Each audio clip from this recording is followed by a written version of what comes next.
Peace, family. Welcome to another episode of Underground Railroad Productions. I'm out here with the brother Mfundishi. Let me show y'all the brother's setup before we even get started. Got a lot of beautiful items out here. If you're in the Harlem, New York area, you definitely need to, that's the brother right there. You definitely need to, martial arts expert. Definitely need to come check the brother. What's happening, brother? Hotep, Ankh Uja Seneb Neb. I'm in a divine state, brother. Good to see you, Brother Rich. Right now, I know you got some classes, brother. You know, people talk a lot about Kemet. There's been a lot of Kemet debates. I know you can actually speak the language. So before we even go into our discussion, brother, I definitely appreciate everything you're doing for the community, bringing ancient culture to us in modern times. So I want you to tell the family everything you got coming up for those interested in learning, you know, what you got going on. First of all, we're getting ready to go into the spring equinox. And so that's when I start all my classes. Actually, on Saturday, I do a small Kemetic spiritual ceremony at the Tekken in Central Park. My Madu Necha class starts this Sunday, the 22nd, March 22nd. So we start everything at the beginning. So I have a beginner Madu Necha class, intermediate advanced, and advanced Madu Necha class. So those people who really think they want to get into Kemet, you got to learn the language, Madu Necha, our classical language. So those classes start. Also, the 28th of March, I take a people to the Metropolitan Museum and take them through the African and the Kemetic wing. They try to separate it. On one side of the museum is Africa. On the other side of the museum, as far as you can go, is Kemet, because they don't want you to associate that Kemet, ancient Egypt, is in Africa. So they try to separate it, but I pull them together. So I take people on the tour. I dispel all the myths.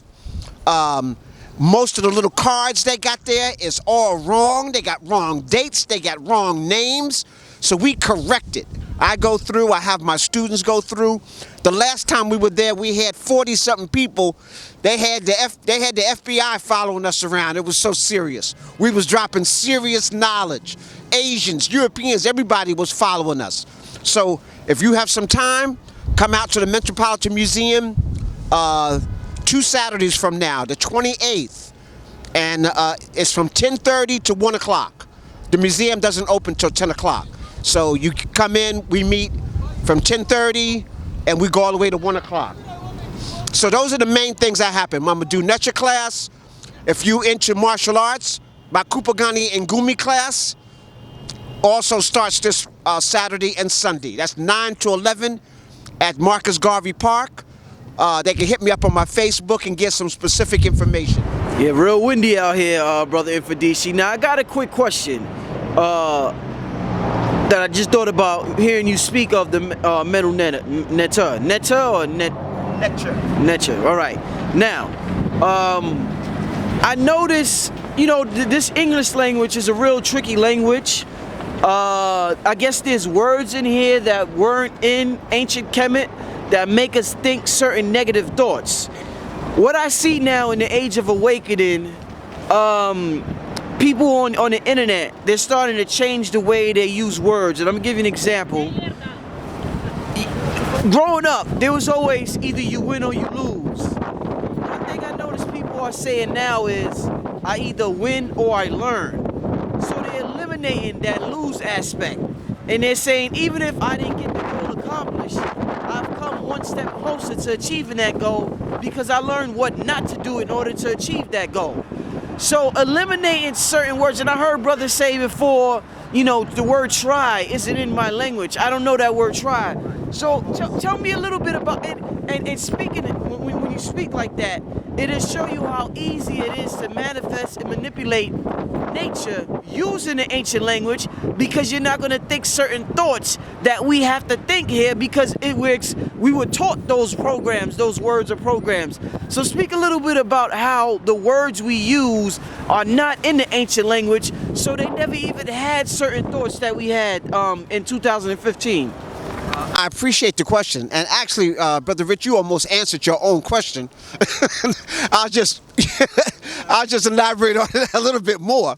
But yes, what happened is that, see, in order to speak English, you have to be thinking like a European. You have to have a European mindset because you're thinking in a language that's outside of your culture. When you begin to speak a African language or African culture like the Madu Netcha, it's a whole nother paradigm. So you don't even think some of the negative stuff that we think of. Like, a brother asked me, man, teach me some curse words in Madu Netcha. I said, they don't exist. You know, most of the curse words you know is French. You know, stuff like that there. I said, that comes from a European paradigm. Being locked in a cave or under an ice glacier, you know, and never seen the sun. You start thinking of negative things. Think about it. We created drama, brother. And drama was based upon spirituality, it was based upon mythology. It was also based upon your regular life. Like, you went out to go hunting, and then you would come back and show a dramatization how you captured the lion. And the sisters would do the dance, the brothers are hitting the drums, right? We didn't have horror, Rich. There was no horror. The Greeks came along, and all of a sudden, now you got horror and all this other weird stuff today, okay? So, the language uplifts you. You begin to think in a paradigm that's more spiritual. You think in a paradigm, because think about this. When I say ma'at, truth, justice, righteous, harmonious, balance, reciprocity, right? I have to use 20 European words to explain one African word. Now you ask yourself, why is there so much African slang, African American slang? It's so much slang because the English language is not expressive enough to express our inner cultural. You see, we are still cultural Africans. I know people claim they're not black and they're not African, but the reality is that all of these melanated people originate at some point from the African continent. Whether they left 1,000 years ago or whether they left last week, they're still Africans. So you're still thinking like an African. Not only that, Rich, your stomach culture is still an African. So if you're eating European food, thinking European thoughts, and then you wonder why you're crazy, you're even lucky to be here, okay? So the idea is when you start learning the language, your vibration raises. You start thinking, you get more productive. When you're thinking European, at best, you're gonna start thinking like they think, and then you're gonna be destroying yourself. Dr. Amos Wilson used to tell us that we see ourselves through European eyes. Think of it, Rich. Think of how many people, black people, when they want to go on a vacation, they go to the same place Europeans go. Not only that, when you are thinking somebody else's thoughts, speaking somebody else's language, then that culture defines success for you. Now this is real deep, Rich. Right now, here in America and throughout the diaspora, Europeans have defined success for black people. And usually your success is at the detriment of your people. You know, so that's serious. So learning the language and the Badu Netcha, because it's attached to nature, is a little different from learning just Swahili. Ninasema kwa Kiswahili. I speak Swahili. I speak 7 African languages. But guess what? You just be crazy speaking the African language. The Badu Netcha taps you into the mineral domain, the plant domain, the animal domain, and then human and spiritual domain. Europeans, in fact, a lot of the Asiatic words, when it talks about spirituality, are African words.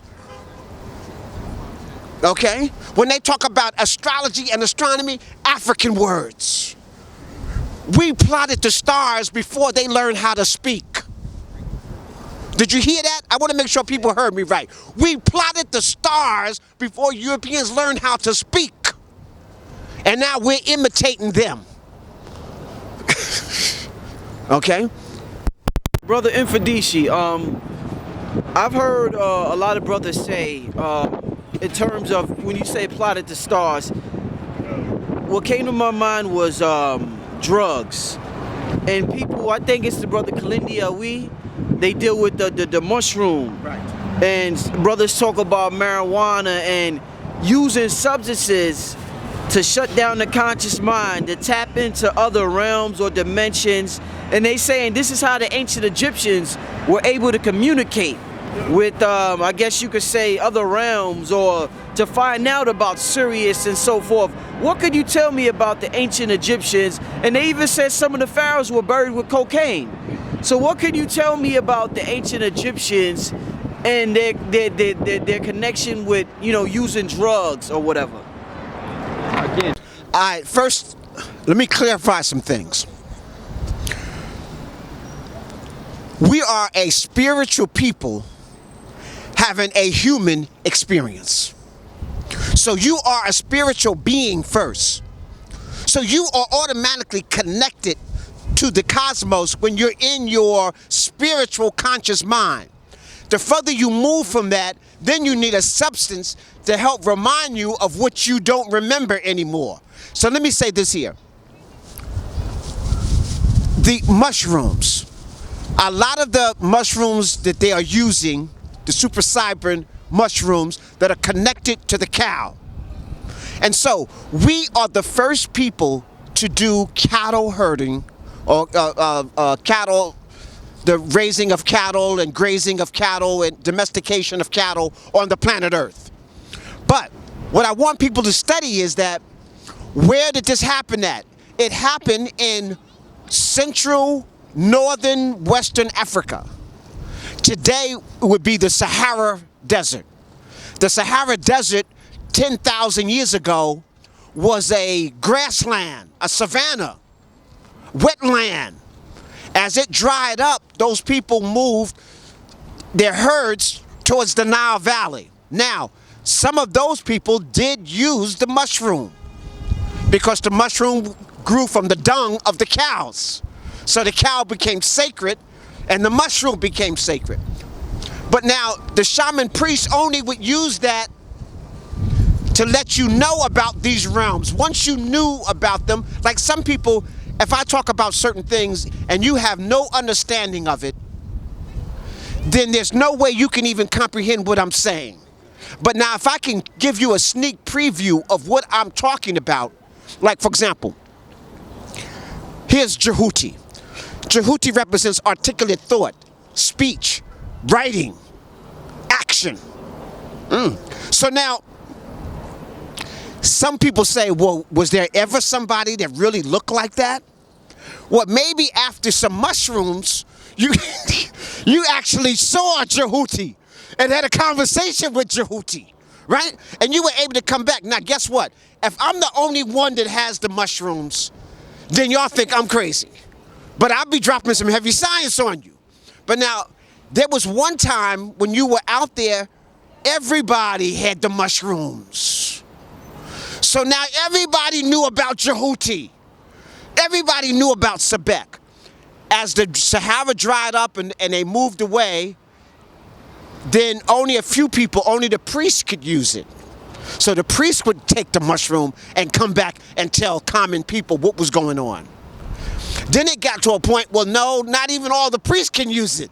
Now only the high priest or the lecturer priest or certain priests would come back, and or the shaman, right? And then he would have to explain to the whole village. But the idea was to be able to go there without the mushroom, to go there without the plant. The plant was just to initiate you so that if you couldn't understand what I was talking about, now you took a trip and you came back. And the mushroom that they use is not, it's the blue mushroom, and it's not addictive, okay? But in ancient Kemet, that wasn't why we were able to build the pyramids. That's not why we would be able to build the monuments that we were. It's because we were vibrating on a very high spiritual level. Is it true that only the elite were allowed or knew how to speak the Medunetta? No, that's ridiculous. The Medunetta was the language of the people. So even the common people, and a good story is people can look it up. It's called the Eloquent Farmer, or or Good Speech. This was recorded probably during the so-called Sixth Dynasty, during that time period. the eloquent farmer. This is a peasant, somebody who never went to school, spoke eloquent Madu Necha. So his Madu Necha was so good that they had it somebody transcribe everything that he say so that people can study his good speech. So good speech was pushed. They would call it Madu Nefer. Madu Nefer was eloquent speech, good speech, speech that was vibrating on a level where you could almost move objects through your speech. That's why all the books say, in the beginning was the Word, and the Word was God, and the Word was with God. That comes from Madu Necha. You know, the being that in ancient Kemet, you know, they knew about the stars and astrology and all that. Some people said that they were aware that they were going to fall as a people, and this is the reason why they taught the European, because they knew that one day they would rise up again, and they needed the European to be the custodian for all the information, so that when they rising back up, they could come back to the European to get their knowledge back. Do you know? Is there any truth to this? Okay, I appreciate that question. No. There's two parts to that question. Number one, yes, they knew that their civilization was going to fall. And let me explain something, Rich. They were not in an illusionary state. The most beautiful flower has a season. It opens, it blossoms, it withers and dies. If the seeds are planted well, it will come back the next season. We call those what? Perennials. Okay, all right? So they knew that human civilization had ebbs and flows to it. Listen, even during the 4,000 years of ancient Kemet, they went through ebbs and flows. Listen, you had the first golden age, the second golden age, the third, and the fourth golden age. And Dr. Clark tells us the fourth golden age were the Kemites, the African Kemites' last great walk in the sun. Okay, so just like we had this ebb and flow in ancient Kemet, they knew it was going to be a time where their civilization was coming. But let me explain. They still refused to teach the Wazungu, the Greeks and the Romans, because they knew they had bad character. Okay, so no, they did not teach them this so that they can preserve our art. They just came and pillaged, stole, through thievery, just took all of our stuff. And that's more in the modern time, Rich. You have to understand, that wasn't done in ancient Kemet's time. The theft of ancient Egypt we're talking about is in the last 200 years. Napoleon came in 1798 to conquer Egypt. He stole so much stuff that the French had to open up a museum. The first museum in the world was created because they stole so much stuff from Egypt, and that's the Louvre, the largest museum in the world. Well, Britain was in battle with France, so Britain beat France up, took half of their stuff, and then stole continuously all the way to the 1900s. And they stole so much stuff, they had to open up the British Museum, which is the second largest. Now their little child, America, who had grown up, had to get into the action, and they sent all of their thieves out there, and so the Metropolitan is the third largest museum in the world. And then the Germans did the same thing, okay? But this is all in the last 200 or 300 years, Rich. So now the Arabs who came there and invaded in 640, they just destroyed stuff. They didn't even, they weren't trying to save stuff. They were smelting down the gold and destroying stuff, stripped the white alabaster off the pyramids. So Islam destroyed our culture. The Europeans wasn't trying to preserve it, they were stealing it. Okay, so it just so happened now, Rich, just like you were saying, now we're still able to see it because they did it, but it wasn't like we planned for them to do this. What we did, though, we buried many of those statues so that at some point it could be retrieved. Okay? Right. Just like they just found those giant statues of the ancient Kushites buried in Nuri. You know, okay. So they weren't putting that in nobody else's hands because they knew the theft the destruction of the Wazungu, of the Europeans. So that was partially true. We knew that we were going to come back around. That's why that expression, the writing is on the wall, we still say that, and the writing is still on the wall. The Medu Neter is there, and I've said this before. There is more Medu Neter writing in ancient Egypt than all the ancient writings around the world. That's the Mayans, the Incan, the Aztecs, what's in Asia. If you put, that's the Sanskrit. If you put all of that together, it doesn't equal 1/100th of the Medu Neter that is there. So it shows you our ancestors knew at some point they were going to be teachers like me, like Sister Ricchetti, like some of these people who are going to wake us up. And that's what the Europeans are afraid of. That's why when you go to the museum, those little cards don't give you the correct names. They don't want you to have the power. They want to say Ramses II. They don't want to say Ursa Ma'at Ra, Satepin Ra, Meri in Ma'at. They don't want to say that, because you might wake up, you might want to name your kids that. You know?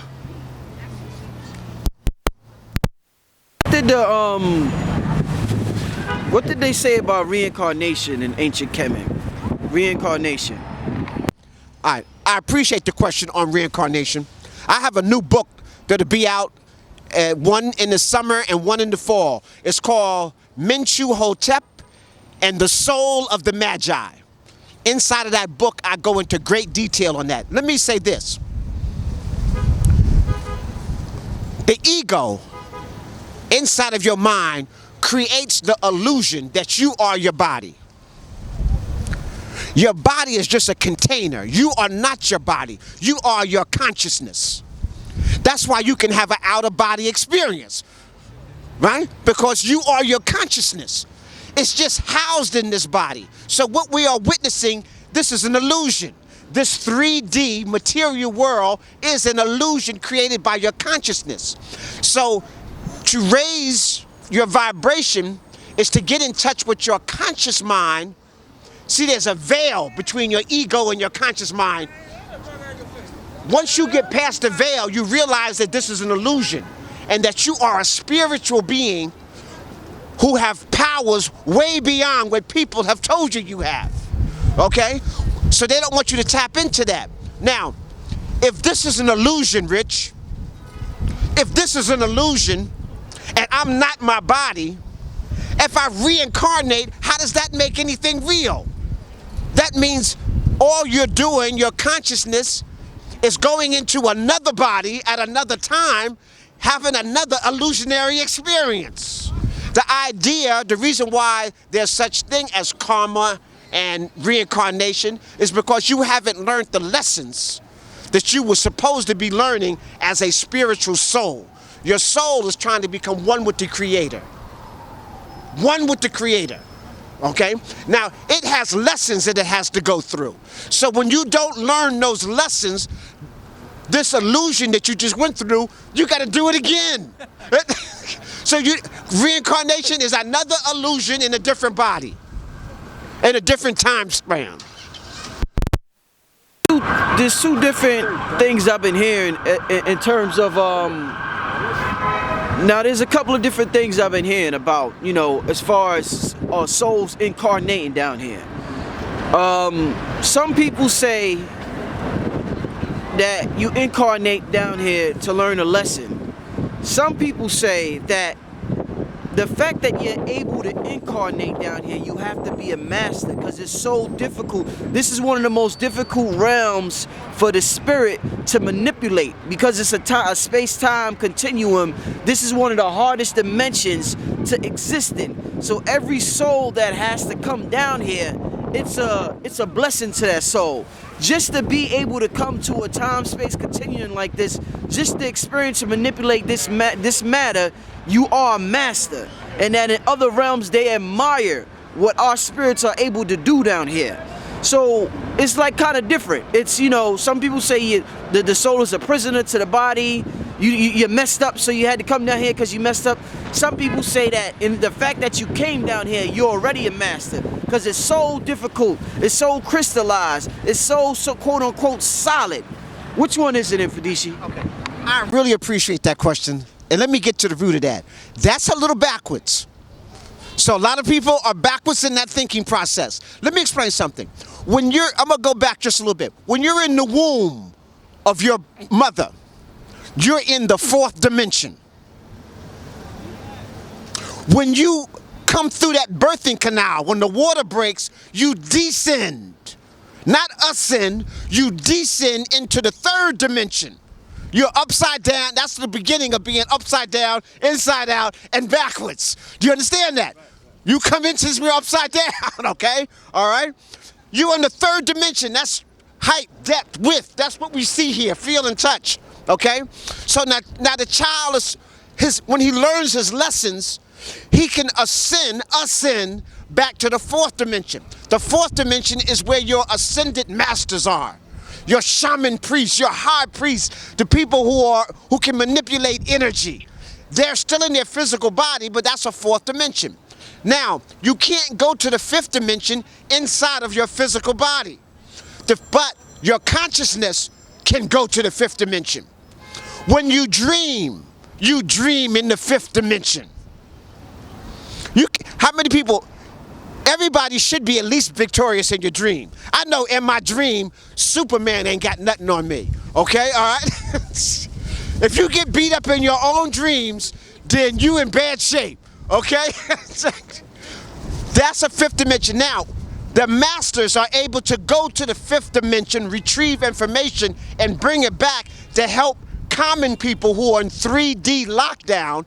3D is not the highest realm. And no, they don't necessarily admire you. So let me say this.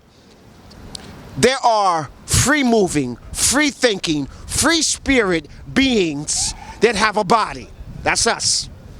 There's free-thinking, free-moving, free-spirit, free-thinking beings that don't have a body, that are pure energy. They are on a higher dimension.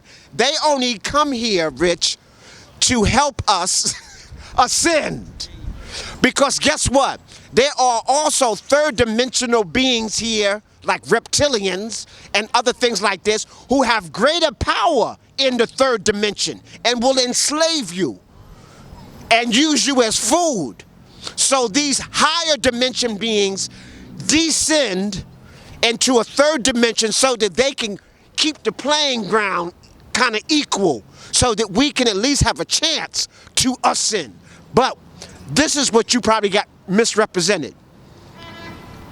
The reptilians and those other creatures can't go to the fourth and fifth dimension. You can.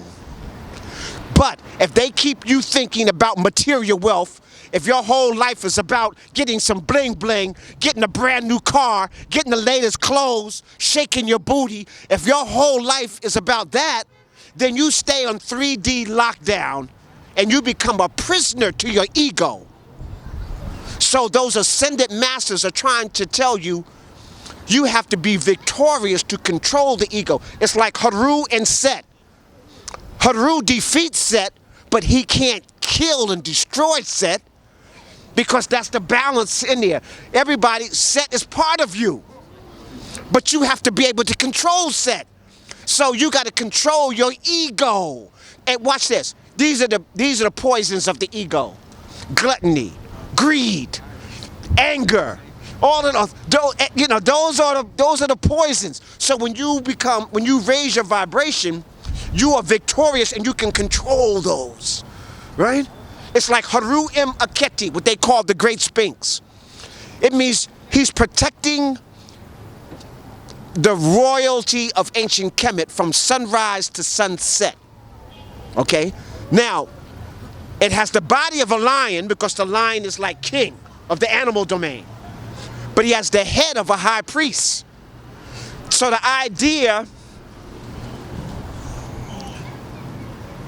is for him to ascend. Ascend. So the body of the lion, the head of the high priest. Okay? So now, spiritually, I want you to move to the fourth dimension in this physical body to be prepared to move to the fifth, to the sixth, and you become godlike. Now, nobody reincarnates once you hit those highest realms. You only reincarnate because you didn't learn no lessons. And let me say this, you don't get an infinite amount of reincarnations. You get a certain amount, and then your energy is dispersed and used by other beings. I got a question. When you was talking about, you know, the ego and greed and things of that nature. Right. Now, this is where I kind of have a different mindset, and I kind of don't. So I'm gonna use the word greed as an example of what I'm trying to explain. The terms we're using in Mfundishi are relative terms. So when a person says greed, what may be greed to you may not be greed to me. I'll give you an example. One day I was vending outside. I had some books, some DVDs, and this was about 6-7 years ago.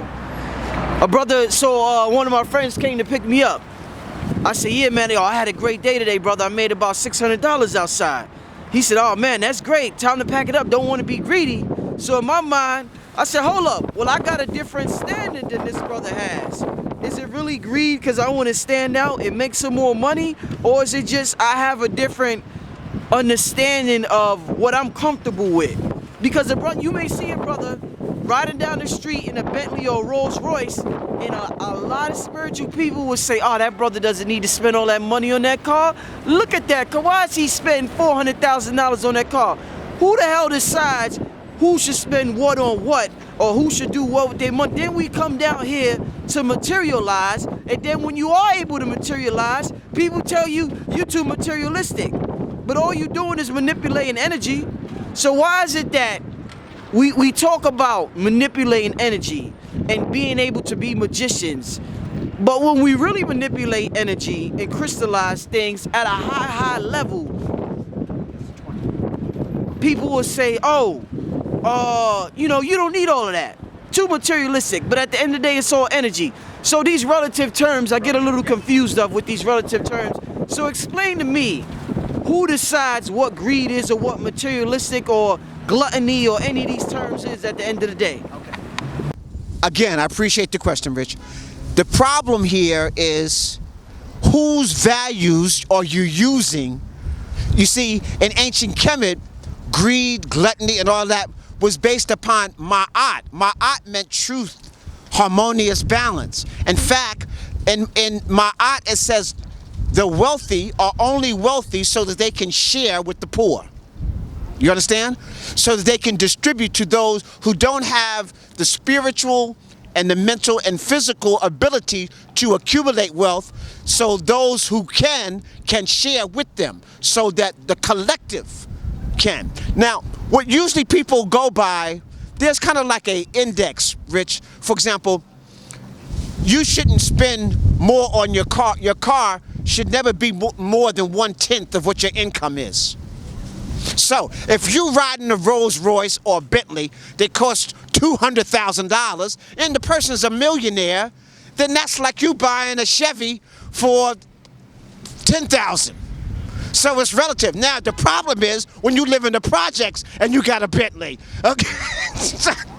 Okay, that costs $200,000. That's where the problem is, okay? You know, because now that means you disproportion your wealth. Watch this. In ancient Kemet, if you were extremely wealthy, remember, for example, if I was a wealthy priest, it would be an obligation. I would have to have more than one wife, or the community would look at me as being greedy or glutton. I would have to share my wealth, because guess what? When I have a wife, that's not an individual like in America. That's a family. So I need to share my wealth with several families. So I have 2 or 3 wives so that several families benefit from my wealth. Okay? Now, if you here in the hood and you ain't got no job and you got 2 or 3 wives, that's a problem. Okay? That's greedy. That's greedy. Each wife got their own house. Each wife got their own possessions. You see what I'm saying? I'm taking care of families. So what happened is that and watch this here. In ancient Kemet, we didn't have a word like this here. In America, tell me if you heard this before, Rich. Oh, he's filthy rich. Yeah. So why is being rich filthy? It's because how did they earn their money? See, in ancient Kemet, how you got wealthy was just as important as being wealthy. If I got wealthy by exploiting people, that's Isfred. And there's no limit, and that's just bad. But if I got wealthy through helping the community, benefiting, but I use my ingenuity to gain a lot of capital, now I can just help more people. I'm in a better position. That's good wealth. They'll say, oh, you know, he's a rich man. You go, rich was talking about his spirit. That's where the word rich comes from. It's talking about he had a rich spirit. Wealthy is just accumulation of material wealth. And you could be rich without being wealthy. And right, and you can be wealthy and not be rich. Okay, all right. And you can be wealthy and don't be filthy rich. Okay, so how you got, now, according to this guy who said, oh, rich, you don't want to be greedy, he was using a Western standard. You were actually providing a service when you were vending.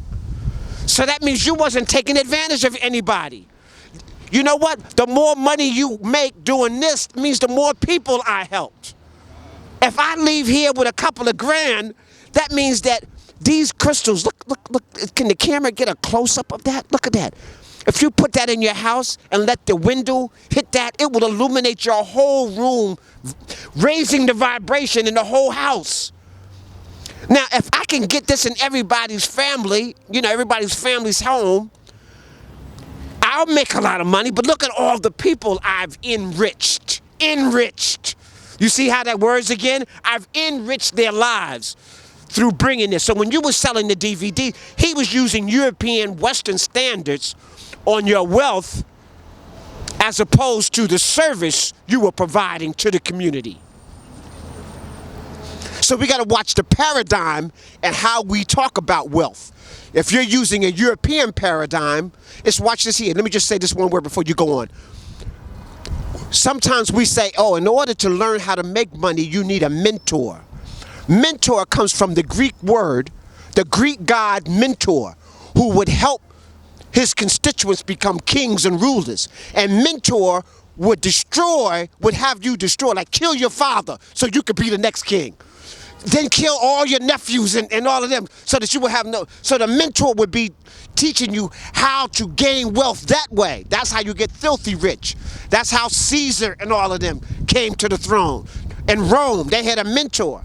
We don't need a mentor. We use the Ethiopian word that comes from Amharic, which means a Gegna. A Gegna, G-E-N-G-A. J-E-N-G-A, Gegna. Gegna means I'm a spiritual guide to help you fulfill your mission in life. And I'm a champion of the people. So that's what we need. So that guy who said this to you, Rich, had a mentor instead of a Gegna. Able to, we were able to plot this, map the stars, and we knew the precession of the equinoxes, and we knew when civilization is going to be in the golden age, the silver age, the bronze age.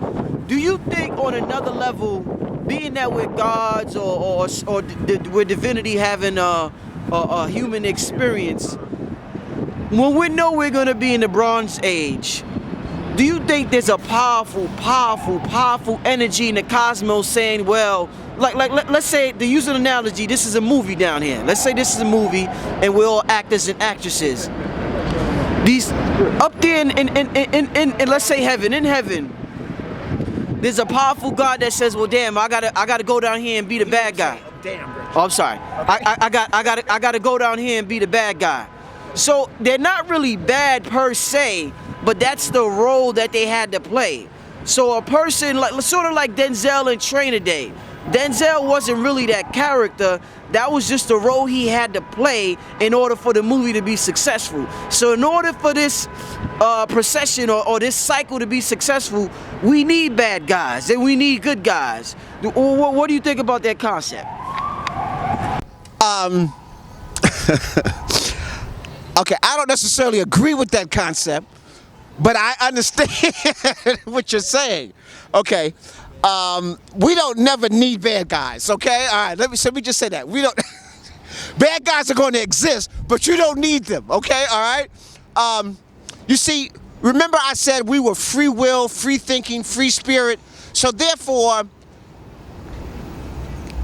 there is no energy making you be one thing or another, okay? It's like the problem we're having, Rich, with the bad guy, good guy scenario is that the people who are controlling the society has created a scenario. They've made being a bad guy attractive.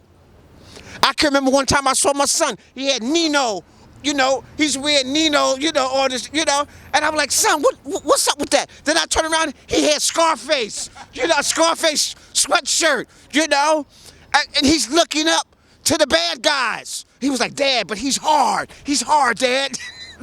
So, just like that scenario, Amos Wilson, his soul and spirit is still with us, used to say we are looking at ourselves through our enemy's eyes. That's why we hate each other, Rich. We looking at ourselves through so it's a love-hate relationship. I'm talking about us dealing with us. I'm not talking about anybody else now. We're thinking about ourselves the way Europeans think about us. Our oppressor thinks about us. And so the bad guy, good guy gets played off. But let me just say this here. Sort of like, that's the ego. Sort of like Osiris needed sin or something. Right, like right. Just like Osiris. So that goes back to the ego and your nature, your God consciousness. Your God consciousness is connecting you to the one spirit and to heaven. Your ego would be associated with the devil. He's creating this illusion because he wants you to say, I wish I had her. I sure wish I knew. If I knew then what I know now. Those are the famous words of an ego. It wants you always to regret. Now watch this, Rich, and I'm going to make this real clear. As long as you're controlled by the ego, the thing called heaven and ma'at will never be fulfilled. It's like a dog running after a bone that's dangling in front of his head. His heart will bust out before he gets it. So watch this. Even if you got all the money in the world, just take the multimillionaires. Are they happy people? Some of them got more problems than you got poor. So your wealth doesn't determine your happiness. You know? So I'm just trying to show you here. If you got all the material stuff you want, look at all the stuff Jordan got, Michael Jordan. He's still a sad man. He's still a sad being now that he can't play basketball. Okay? He didn't get rid of his black wife, got a Wazungu wife, got rid of it. You know, I mean, you know, look at OJ. Look at OJ. OJ had it all. Okay? But he was never happy. So what I'm trying to show you, that so-called bad guy is never happy.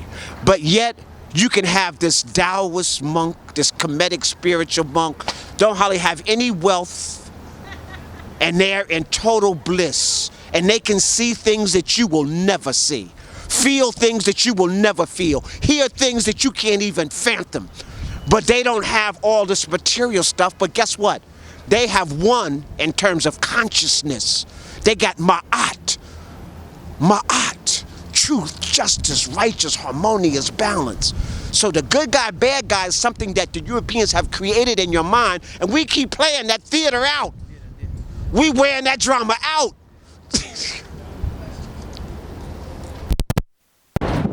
Why do you think a lot of people associate,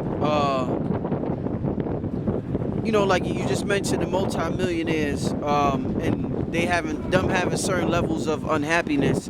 Why do people associate, you know, consciousness with somewhat poverty or not having much? Or some people call it being humble. You know, be humble, brother. You don't need this, you don't need that.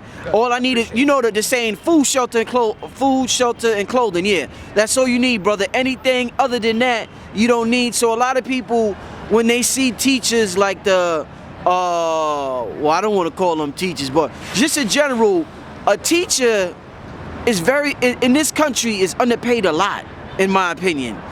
And there's nothing wrong with it. The celebrities make a lot of money. Performers make a lot of money. And everybody's okay with it. They deserve it. But now a teacher's underpaid And you know, society seems to be all right with that. What is it about those that are educated and have knowledge of self, and their connection with everybody seems to connect them with poverty or not being humble and not needing to have much? Again, I appreciate that question. And again, it depends on the paradigm in which you are thinking out of.